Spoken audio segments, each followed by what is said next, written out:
سيدنا رسول الله سيدنا محمد بن عبد الله وآله وأزواجه وذريته وأهل بيته، ثم إلى روح خصوصا إلى روح صاحب البردة شرف الدين أبي عبد الله محمد بن سعيد البوسري، ثم إلى روح أبي زكريا يحيى بن شرف النووي، ثم إلى روح العالم العلامة محمد علي بن محمد علان البكري الصديقي، ثم إلى روح سيد الوالد الحبيب محمد بن حسين بن علي بعبود وولديه وإخواني وأولادي وبناتي، ثم إلى روح الأستاذ علي بن محمد بن حسين بن علي بعبود وشريفة خديجة بنتي عبد الله بعبود، وثم إلى روح الوالد محمد تمرين بن هادي، وثم إلى روح حاج عبد الشكور إبراهيم لازي وزوجته سيدي أبو محروس، ثم إلى روح خصوصا إلى روح حاج حضرة الشيخ حاج محمد عثمان الإسحاقي، وثم إلى روح حضرة الشيخ حاج أحمد أصاري الإسحاقي، وثم إلى روح خصوصا إلى روح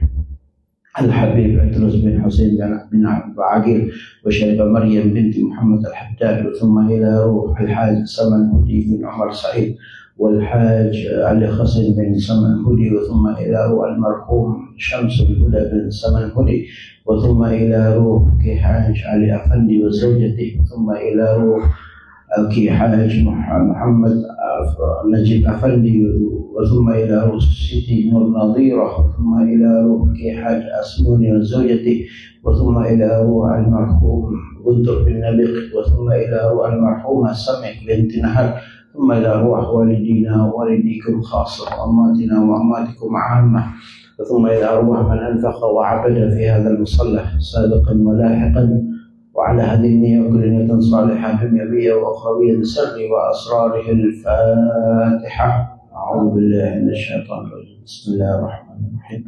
الحمد لله رب العالمين الرحمن الرحيم مالك يوم الدين، إياك نعبد وإياك نستعين، اهدنا الصراط المستقيم صراط الذين أنعمت عليهم غير المغضوب عليهم ولا الضالين آمين. السلام عليكم ورحمة الله وبركاته.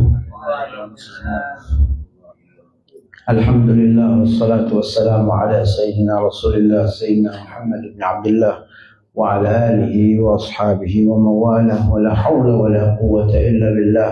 سبحانك لا علم لنا إلا ما علمتنا إنك أنت العليم الحكيم. رب اشرح لي صدري ويسر لي أمري واحلل عقدة من لساني يفقهوا قولي. Amma ba'd, hadratul muhtaраmin, para asatidz, para imam, para sepuh jamaah majelis burdah di Sagijo yang insyaallah kita selalu dalam naungan Allah, dengan Allah, dalam pandangan Allah, dalam pandangan kasih sayang Allah Subhanahu wa taala, dengan melaksanakan amal-amal soleh, amal-amal kebaikan yang mana ya kata para ulama ahli kubur, ya, orang-orang yang dalam kubur ini sekarang sedang berteriak, ya, berteriak minta kembali ke dunia. Minta kembali ke dunia bukan untuk kerja, bukan untuk mencari dunia, bukan untuk ngumpulin harta, bukan. Ya. Mereka berteriak kembali ke dunia dengan mengatakan la'alli an a'mala salihan fima taraktu. Mereka mengatakan, andai saja aku bisa kembali ke dunia melaksanakan amal soleh, amal kebaikan yang aku tinggalkan dulu di dunia. Ya. Teman yang ngajak ke majelis ta'lim, sibuk dunia, tidak mau datang. Nah ini, masuk kubur baru nyesel. Ya. Masuk ke alam kubur baru nyesel. Kita bisa melaksanakan amal-amal kebaikan walaupun kita dalam jumlah yang tidak begitu banyak. Ini untuk kita sendiri, ya, ya kan? Dalam pandangan Allah itu kita tidak tahu yang mana yang mulia, yang mana yang diridhoi oleh Allah Subhanahu wa taala. Ini Gus Ilham itu tiap ini bikin judul merayu sang kekasih melalui untayan syair Buddha. Mancing-mancing saya untuk bahas Buddha, mana ada kitab Buddha. Saya bahas sedikit ya, supaya kita tidak asal baca, tapi kita tahu maknanya, kita tahu maksudnya ya. Dan kemarin kita sudah ngaji ya, pasal pertama amin tadzakuri jiro, itu kan syair kerinduan Imam Al-Busiri ya, tapi tidak disebutkan namanya kepada siapa. Kan katanya Qasidatul Burda ini ngelem Kanjeng Nabi, muji Kanjeng Nabi, tapi belum kita ketemuin. Yang pertama beliau hanya mengatakan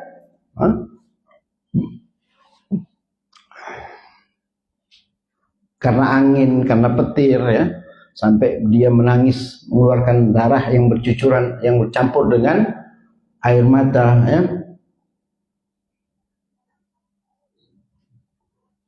Jadi belum disebutkan siapa ini yang dirindukan. Hanya kita kan, oh ini Nabi Muhammad SAW. Tapi sama Imam Busiri tidak disebutkan. Ya, ini pasal pertama nih tentang kerinduan beliau kepada Rasulullah SAW.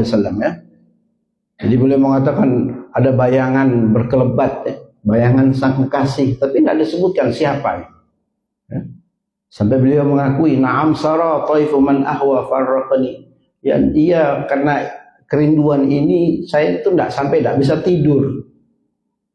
Karena cinta, ya, itu bisa bercampur antara nikmat dan sakit. Sakitnya apa? Sakit tidak bisa bertemu dengan orang yang dia cintai, ya. Ini pasal pertama. Pasal kedua tentang nafsu. Beliau menasehati diri beliau. Tetapi karena kita yang baca, ya nasihatnya untuk kita sendiri juga, ya kan? Sini disebutkan wan nafsu katifli in tuhmilu syabba ala hubbil radha wa in taftimhu yanfatimi. Nafsu, hawa nafsu itu kata beliau seperti bayi yang sedang menyusui. Kalau tidak disapih, dia akan terus menyusui. Begitu kurang lebihnya, ya. Ini saya ambil bab terakhir aja, ya. Beliau mengatakan di sini, amartukal khair lakin ma'tamartu bihi. Aku memerintahkan kebaikan, ya, tetapi aku sendiri tidak mengerjakannya. Jadi beliau mengakui kekurangannya. Tapi sebenarnya mungkin kenyataannya tidak seperti itu, ya. Dan aku mengajak kepada istiqomah, supaya kita ini istiqomah, tapi aku sendiri tidak istiqomah, katanya. Wala tazawwadtu qabla al-mauti nafilatan. Ini pengakuan beliau, ya. Aku tidak punya bekal sebelum aku mati dengan bekal amalan sunnah. Tidak ada bekalnya, katanya. Walam usalli siwa fardin walam asli, kecuali hanya sholat fardu, dan puasa pun hanya puasa Ramadan. Kayak kita ya, nasihat kepada kita, sindiran juga kepada kita. Ini nanti, ya, bait pasal kedua sampai pasal ketiga ini akan saling berhubungan, ya, kan memuji Nabi Muhammad katanya. Pujiannya di sini, tapi juga belum disebutkan namanya. Zalamtu sunnata man ahya dhalama ila. Aku telah mendolimi diriku sendiri. Ya. Aku telah mendolimi diriku sendiri dengan meninggalkan sunnahnya Nabi. Tadi kan ada tuh, wala tazawwadtu qabla al-mauti nafilatan. Aku tidak punya bekal apa-apa kecuali sholat fardu dan puasa Ramadan. Sholat sunnah pun tidak, ya. Jadi dia mengatakan, aku telah mendolimi diriku sendiri dengan meninggalkan sunnahnya. Sunnah orang yang aku harus ikuti. Belum disebutkan namanya kan di sini. Man ahya dhalama, orang yang menghidupkan malam-malamnya. Dengan apa? Dengan sunnah, dengan sholat sunnah, sholat tahajud. Ila anishtaqat qadamahu durra min waram, sampai, ya, kakinya itu mengeluh, ya, ad-durra, kesusahan, ya, min warami, dari sakit yang sampai bengkak. Coba kita bayangkan berapa rakaat itu. orang yang menghidupkan malam ini. Berapa rakaat dia sholat? Banyak rakaat sampai kakinya bengkak. Ya, ini kata Imam Busiri. Jadi belum disebutkan namanya. Wa shadda min syaghabil ahsya'u wa tawa. Sampai-sampai ya. Itu apa? Saking beratnya itu perutnya itu diganjel. Ya, ahsya'u itu apa di situ artinya? Batu yang halus tahtal hijarati kashham mutrafal adam. Ya, kurang lebihnya dengan batu diganjal, ya. Orang yang aku harus teladani ini, ya, Pri Agung, ya, Pri Agung, orang yang harus aku ikuti ini sampai lapar mengganjal perutnya yang halus dengan batu. Kalau kita biasanya perut kita kosong, kita isi dari dalam. Ya. Dengan apa? Makan. Rasulullah sallallahu alaihi wasallam, ya. Tapi di sini tidak disebutkan, belum disebutkan. Ya, kita sudah bisa mengambil kesimpulan. Rasulullah mengganjal perutnya, mengisi dari luar. Coba sampean kalau lapar.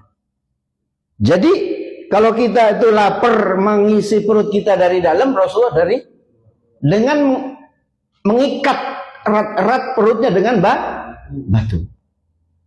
Tapi walaupun begitu Nabi Muhammad SAW tidak tega kalau ada orang yang kelaparan. Ini aneh kan? Kalau kita lapar, ya, pasti kita pikirin diri kita gimana caranya kita ke Nabi Muhammad enggak. Walaupun enggak makan berhari-hari, kalau ada orang yang lapar enggak tega Rasulullah SAW. Ya, itu Nabi Muhammad SAW. Warawadathul jibalu syummu min dhahabin. Nah ini merayu tadi. Judulnya jenengan. Gunung yang tinggi merayu Nabi Muhammad sallallahu alaihi wasallam, ya, untuk menjadi emas. An nafsihi fa'araha ayyama syamami. Kurang lebihnya, ya. Gunung-gunung yang tinggi di kota Mekah, yang paling tinggi mungkin Gunung Uhud atau gunung apalah, ya, di kota Mekah itu, di Madinah apa Mekah, itu menawarkan, merayu Rasulullah agar dia menjadi emas, tapi ditolak oleh Nabi Muhammad sallallahu alaihi wasallam. Ayyama syamami. Aku orang butuh, kan? Aku nggak butuh. Tidak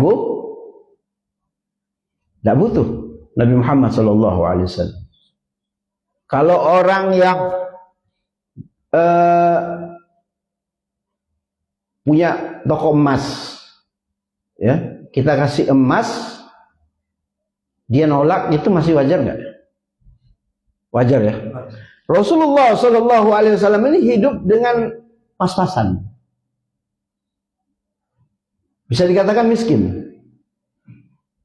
Tapi miskinnya Nabi Muhammad sallallahu alaihi wasallam beda dengan miskinnya kita.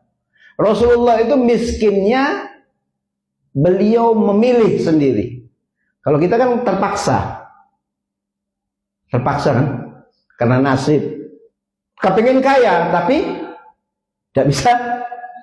Kenapa Rasulullah memilih miskin? Ya, karena Rasulullah pernah kaya.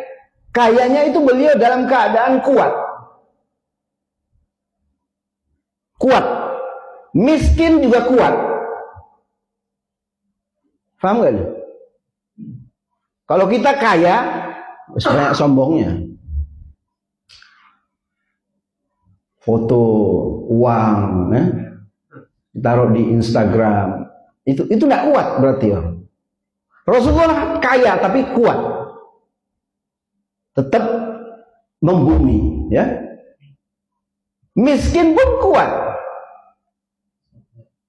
Sabar. Nah itu akhlaknya Rasulullah. Makanya Rasulullah berdoa, Allahumma ahya miskinan wa amitni miskinan wahsyurni fi zumratil masakin. Ya Allah, aku memilih miskin Nah, ketika Rasulullah Shallallahu Alaihi Wasallam ditawarkan gunung ini, ada di dalam hadisnya At-Tirmidzi. Rasulullah menjawab, aku ingin menjadi hamba yang satu hari lapar, satu hari kenyang. Jadi ditolak moh wes. Tak mau Rasulullah Shallallahu Alaihi Wasallam. Ya. Jadi yang tadi wala tazawwattu qabla al-mauti nafilatan, aku tidak punya bekal dengan ibadah sunnah. Di sini dikatakan aku telah mendolimi diriku sendiri dengan meninggalkan ibadah sunnah kepada orang yang harus aku jadikan teladan, yang mana dia menghidupkan malam-malamnya dengan sholat sunnah tahajud sampai kakinya bengkak. Ya, sampai menahan lapar, ya, dengan mengganjal, mengikat perutnya dengan batu. Gunung pun menawarkan dirinya menjadi emas, tapi ditolak oleh Nabi Muhammad SAW. Ditolak oleh man ahyad dhalam, ya, warawadathu, dirayu.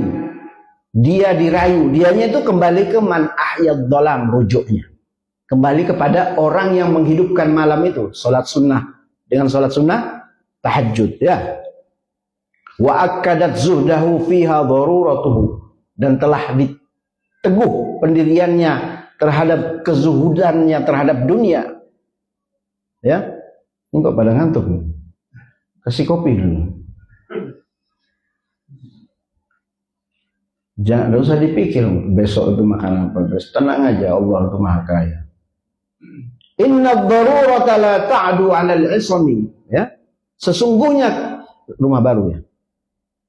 Selamat, ya. Inna darurata la ta'du 'alal ismi, ya. Sesungguhnya keperluannya, ya, tidak bisa melampaui sifat kemaksumannya, sifat sucinya. Loh, kok bisa Rasulullah itu maksum tapi miskin? Tidak ada hubungannya. Tidak ada hubungannya orang yang bermaksiat terus kaya. Tidak ada hubungannya. Orang yang taat terus kaya. Tidak ada hubungannya. Ya? Kalau ada hubungannya, bagaimana dengan ketaatan orang-orang yang miskin? Seumpama saya taat terus saya harus kaya. Tidak. Ya? Itu dua hal yang berbeda. Ya. Wa kaifa tad'u ila ad-dunya daruratu man laulahu lam tukhrajid dunya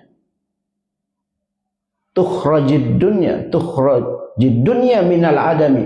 Bagaimana mungkin Nabi Muhammad SAW itu butuh kepada dunia, ya? Padahal tanpa Nabi Muhammad SAW dunia ini tidak ada. Kata Nabi, kalau tanpa saya dunia ini tidak ada, kok ngapain aku butuh kepada dunia? Dan dunia ini cuma sebentar, ngapain aku harus punya gunung emas? Ya? Kalau kita jangankan gunung emas, gunung perak aja mungkin kita mau. Benar gak? Ya. Gunung perak aja mungkin kita mau. Rasulullah nolak. Ya? Nah, di sini baru disebutkan oleh Imam Busiri. Siapa itu yang menghidupkan malam-malam itu? Siapa yang menahan lapar dengan sampai mengganjal perutnya dengan batu? Siapa yang menolak gunung menjadi emas untuk dirinya? Di sini dikatakan Muhammadun sayyidul kaunaini wathaqalaini wal fariqaini min urbin wa min ajami, yaitu dia Nabi Muhammad sallallahu alaihi wasallam, pemimpin dua alam, Sayyidul Kaunain, ya, Sayyidul Kaunaini wathaqalain. Thaqalain apa? Alam manusia, bangsa manusia dan bangsa jin. Kenapa thaqalain? Thaqalain ini berasal dari thaqal, yang artinya berat. Bumi ini berat karena adanya manusia dan adanya jin. Makanya disebut thaqalain. Ya, kayak kan Pulau Jawa ini kan katanya sudah apa? Kebanyakan Nah itu banyak manusia sama jinnya. Ya, Jakarta itu katanya mau tenggelam. Ya, thaqal ini berasal dari bahasa Arab yang berarti berat. Ya. Niwal fariqaini min urbin wa min ajami. Ya. Dari dua pembeda, dua bangsa, yaitu bangsa Arab dan bangsa Ajam. Ya, bangsa Ajam itu bangsa non Arab. Mau Amerika, mau Australia itu Ajam bagi orang Arab. Orang Arab mengatakan bangsa non Arab itu bangsa Ajam. Ya. Sudah paham ya? Nabiyunal amirun nahi fala ahadun. Nabi kami, yaitu Nabi Muhammad SAW, al-amiru, yang memerintahkan kepada kebaikan, ya?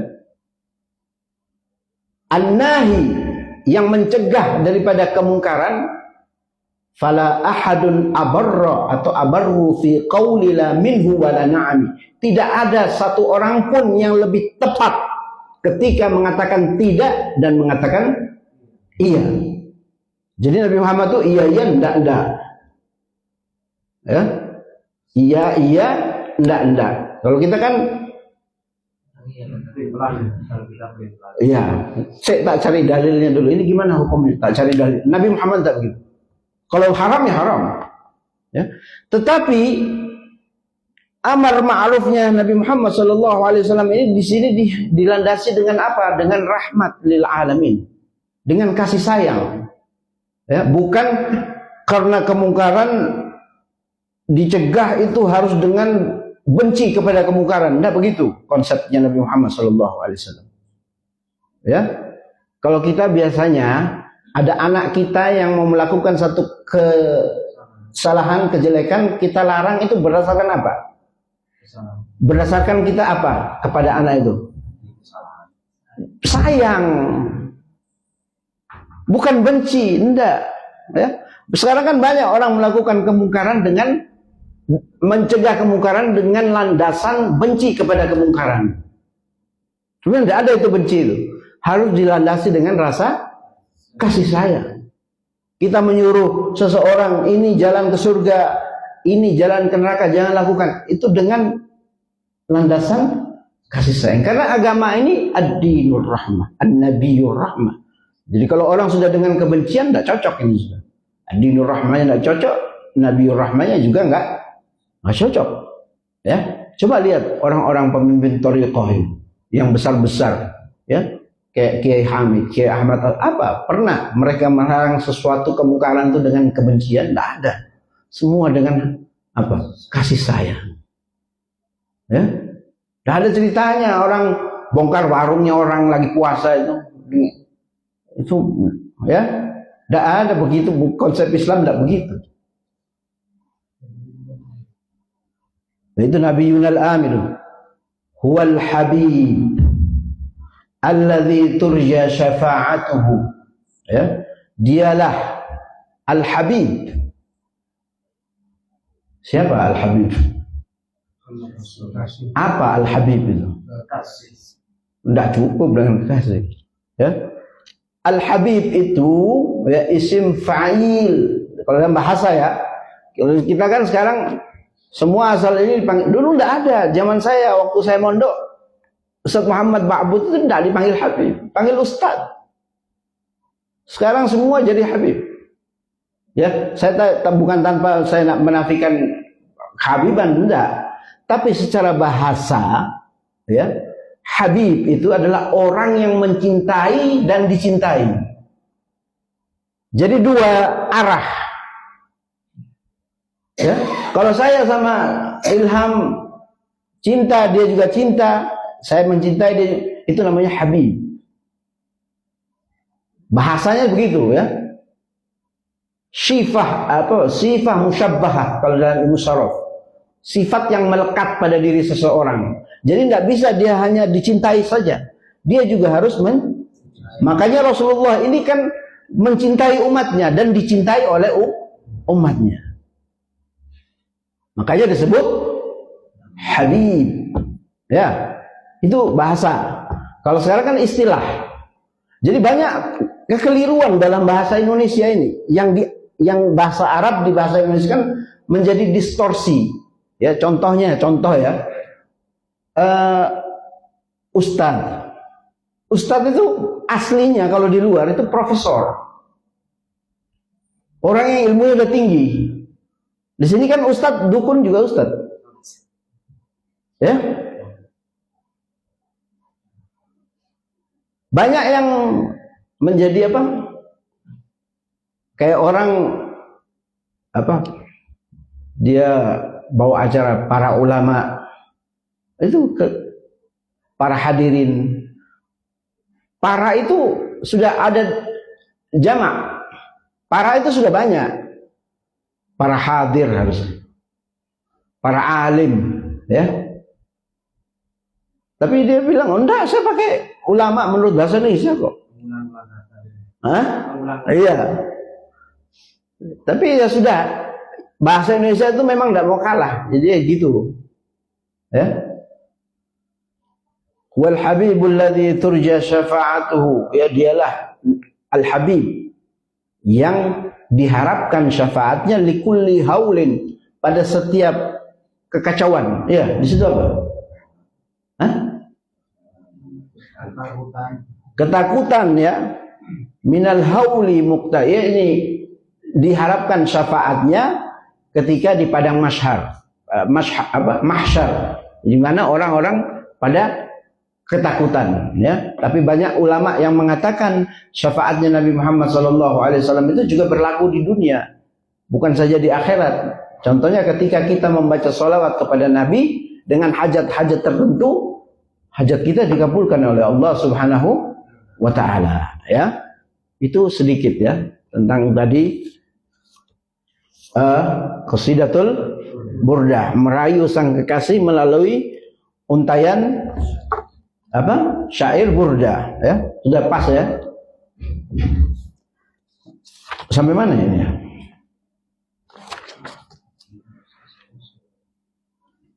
Nah ini. Wa qala al-muallif rahimahullahu ta'ala wa nafa'na bihi bi'ulumihi wa 'ulumis shalihin fid dharain amin. Rawaina fi sahih Muslimin.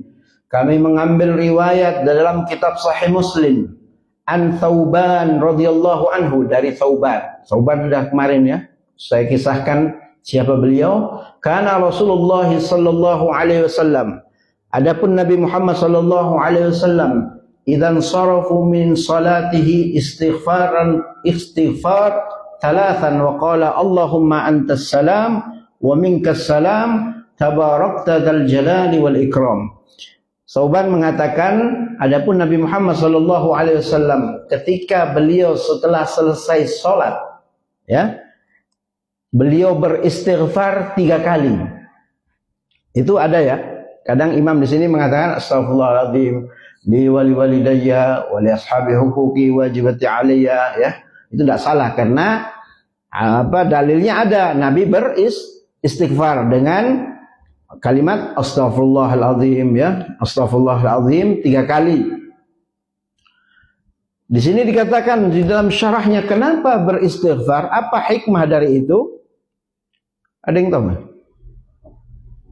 Kenapa beristighfar ketika habis sholat?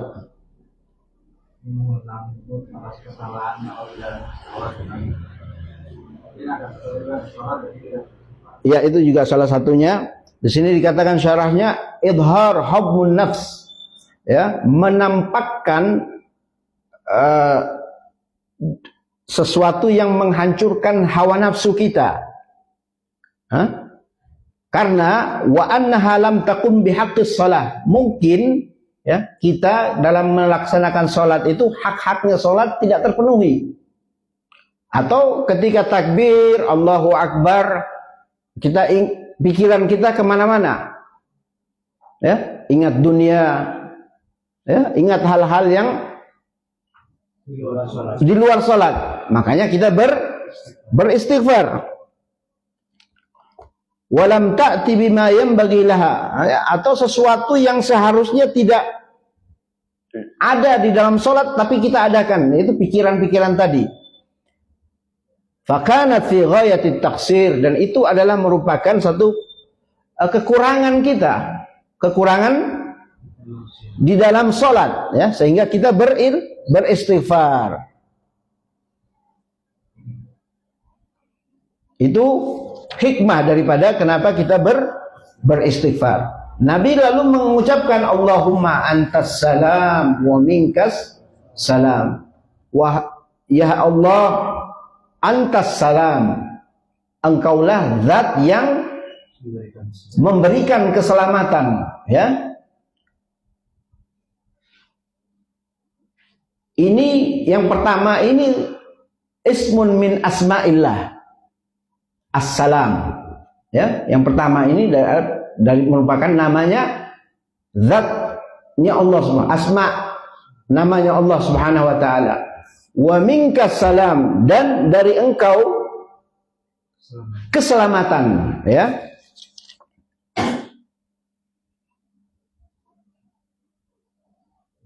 Antas salam ay salimu minat taghayyurat wal afat au mu'tis salama liman tasha, ya. Jadi as-salam di sini disebutkan zat Allah yang memberi keselamatan kepada siapa yang dia kehendaki. Itu maknanya Allahumma antas salam, ya. Wa minkas salam, dan dari engkau keselamatan.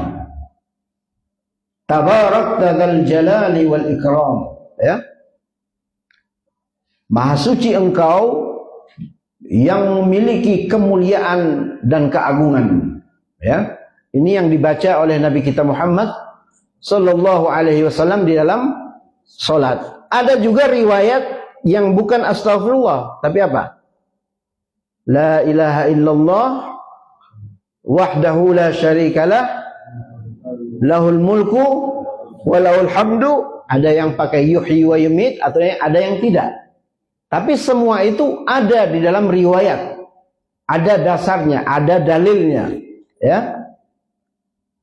Qila lil Auza'i wa huwa ahadun rawatil hadis kaifal istighfar, dan ditanyakan kepada Imam Al-Auza'i, dan beliau adalah salah satu periwayat daripada hadis ini. Dikatakan kaifal istighfar, bagaimana cara istighfar? Beliau berkata qala taqulu astaghfirullahalazim, itu yang paling pendek, ya. Atau astaghfirullah, astaghfirullah, astaghfirullah. Bisa juga astaghfirullahalazim li wali walidayya wali ashabil huquqi wajibati alayya, ya, wali jami'il muslimina wal muslimat wal mu'minina wal mu'minat, ya. Artinya astaghfirullah, aku memohon ampun, minta ampun kepada Allah Subhanahu wa taala, li, untukku, ya. Ini merupakan adab doa, ya. Adab doa itu apa? Mendahulukan dirinya baru mendoakan orang lain, seperti orang tua, ya. Li wali walidayya wali ashabil huquqi wajibati alayya, dan kepada orang-orang yang mempunyai hak terhadapku. Siapa? Guru-guruku, ya, saudara-saudaraku, ya, dan orang-orang muslim. Wali jami'il muslimina wal muslimat wal mu'minina wal mu'minat, ya. Jadi doa kepada orang-orang muslim itu adalah sesuatu yang baik sekali. Sehingga di dalam rukun salat khutbah Jumat itu harus mendoakan apa?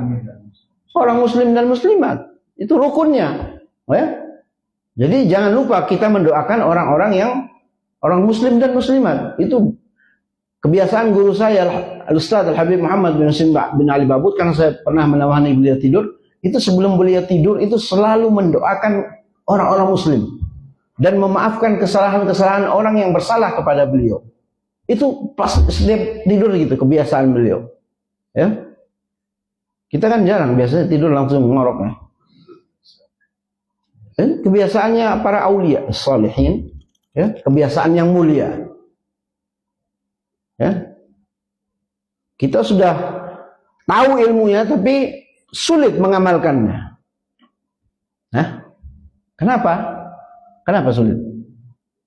Kata Abdullah ibn Mubarak, ya, saya terjemahkan saja. Beliau mengatakan, kalau kalian, ya, sulit dalam melakukan hal-hal yang baik, ibadah, ya, atau yang lainnya, atau hal-hal kebaikan yang lainnya, Mungkin kalian ada salah dalam ucapan kalian.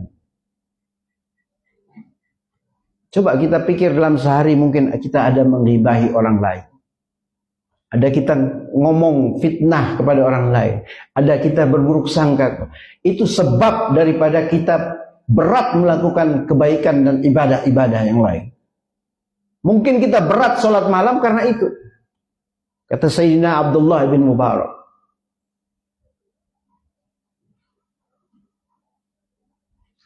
Padahal itu tadi, ya, Nabi Muhammad SAW selalu mencontohkan dengan teladan yang baik, ya, sholat tahajud. Dikatakan oleh para ulama, orang kalau punya di hatinya ada Nabi Muhammad, malam dia bangun. Dia tidak harus berrakaat-rakaat, ya, 4 rakaat, berapa rakaat yang semampu kita. Ya. Orang kalau dalam hatinya ada Nabi Muhammad SAW, ininya dijaga, lisannya dijaga. Nah, itu tanda ciri orang lihat. Ustaz Muhammad Ba'bud, Sayyidil Walid, Al-Habib Muhammad, kebiasaan sholat malam, umur sudah sepuh begitu, masih bangun sholat malam, ya, sholat tahajud dalam keadaan duduk. Luar biasa. Ini kebiasaan orang-orang soleh. Kenapa mereka begitu ringan melakukan kebaikan? Karena hatinya bersih, ini lisannya selalu dijaga, ya. Tidak mengeluarkan ucapan-ucapan yang tidak penting. Urusannya orang lain kita omongin, ya. Bukan urusan kita, kita ikut. Nah, ini kenapa sebabnya kita sulit melakukan kebaikan-kebaikan? Ya karena itu. Kata Sayyidina Abdullah bin Mubarak, ya. Sudah berapa menit, Pak? Ya. Cukup ya. Yang penting kita baca satu hadis Nabi Muhammad SAW. Tidak perlu banyak-banyak. Ini karena Gus Ilham terus nulis judulnya Burda, jadi saya terpacu sedikit mengartikan Burda, ya.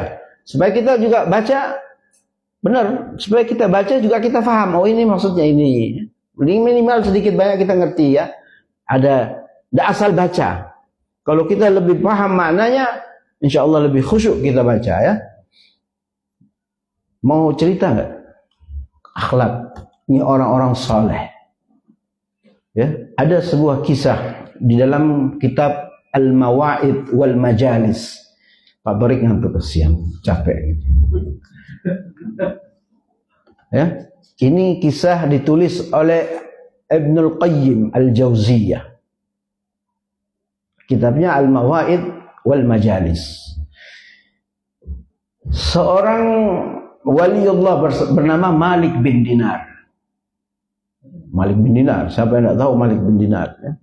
Malik bin Dinar ini pernah ketika duduk di samping seekor anjing, ya, muridnya bernama Himmad itu berkata, "Wahai Malik bin Dinar, engkau duduk bersama seekor anjing yang najis." Lalu apa jawab Malik bin Dinar?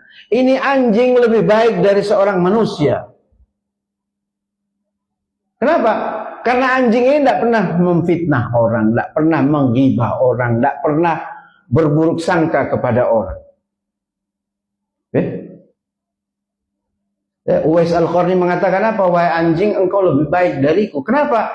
"Aku belum tentu selamat di sirat, tapi engkau tidak akan dihisab oleh Allah Subhanahu wa ta'ala." Coba itu, Uwais Al-Qarni yang Rasulullah memerintahkan Sayyidina Abu Bakar dan Sayyidina Ali bin Abi Thalib untuk meminta doa kepada Uwais Al-Qarni. Ya. Jadi jangan kita melihat anjing terus jijik, jangan, ya. Ya. Anjing itu dalam mazhab Maliki tidak najis secara mutlak.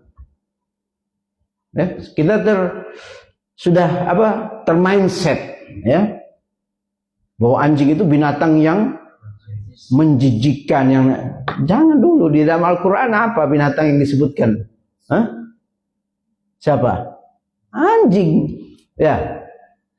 Bukan berarti saya ayo piaranya, enggak, bukan itu, ya. Malik bin Dinar suatu malam beliau sedang sholat tahajud, ya. Lalu masuk maling ke dalam rumah beliau, ya. Ketika masuk maling, ini maling bingung mau ngambil apa nih.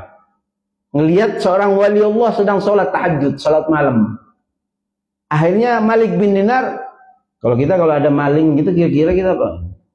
Teriak ya. Ini jadi orang dipukul orang. Enggak, Malik bin Dinar enggak. Kemarilah wahai engkau, si fulan, marilah sholat bersamaku. Ini maling nurut, yang nyuruh wali Allah.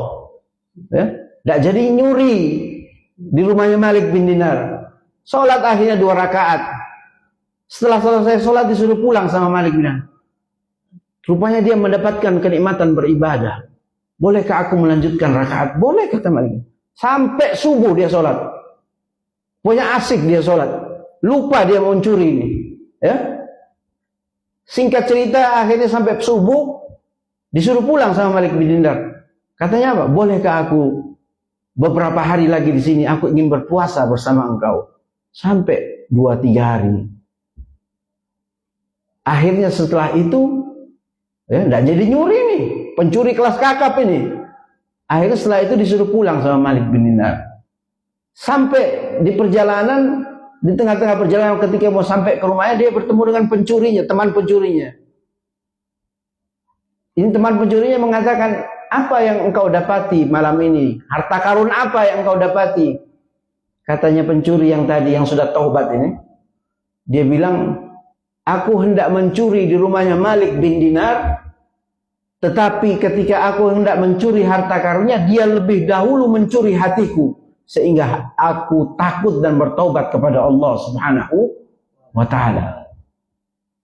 Dari kisah ini kita bisa ngambil kesimpulan bahwasanya dengan akhlak, seseorang itu bisa berubah. Ya. Bahkan orang-orang soleh itu katanya di cerita-cerita itu hanya dengan semangka yang pernah dia sentuh, pemabuk itu bisa bertaubat. Semangka Ibrahim bin Adham menyentuh semangka itu dijual di pasar. Orang-orang berebutan, ini semangkanya wali Allah, berkah, banyak berkah. Akhirnya raja preman ini, pemabuk ini, itu semangkanya siapa? Semangka Ibrahim bin Adham. Dia takjub, kok bisa orang berebutan hanya sebuah semangka. Dicari tahu semangkanya Ibrahim bin Adham. Pergi menghadap Ibrahim bin Adham, dia melihat akhlak yang luar biasa itu, akhirnya bertobat. Banyak orang-orang soleh itu hanya dengan memandang wajah mereka, orang-orang yang berbuat dosa itu bisa takut untuk berbuat dosa. Karena apa? Karena mereka punya tirakat yang kuat, ikatan batin dengan Allah Subhanahu wa ta'ala. Ya, mudah-mudahan kita selalu berada di jalur kebaikan, di jalan Nabi Muhammad SAW, di jalannya para sahabat, di jalannya ahlul bait Nabi, di jalannya orang-orang saleh, sehingga kita nanti ketika kita dipanggil pulang oleh Allah, kita dipanggil pulang kan? Tapi tidak yakin. Tetapi apa kata Sayyidina Umar bin Abdul Aziz? Ma ra'aitu yaqinan ashabbahu bisyak min yaqinin nas bil maut walam yasta'idduna lahu. Aku tidak pernah melihat, ya, kata Sayyidina Umar bin Abdul Aziz, aku tidak pernah melihat satu keyakinan yang menyerupai keraguan-raguan tentang keyakinan manusia terhadap maut, tetapi mereka tidak mempersiapkan kematian. Kita ini kan yakin nih, mati gimana? Yakin pasti. Tapi sedikit sekali persiapan kita terhadap kematian. Padahal kita yakin tentang kematian. Benar ya? Ya, mudah-mudahan kita semakin hari semakin baik, ya. Kita semakin dekat dengan Allah, dekat dengan Nabi Muhammad SAW, sehingga ketika kita dipanggil pulang, kita punya bekal yang cukup, ya. Bekal yang bisa kita pertanggungjawabkan di hadapan Allah, bekal di alam kubur, yaitu amal-amal kita yang akan menemani kita. Hadza minni wal afu minkum. Wassalamualaikum warahmatullahi wabarakatuh. Bismillahirrahmanirrahim. Alhamdulillahirabbil alamin. Allahumma lakal hamdu syukran wa lakal mannu fadlan wa anta rabbuna haqqan wa nahnu 'abduka riqan wa anta lam tazal lidzalika ahlan. Allahumma ya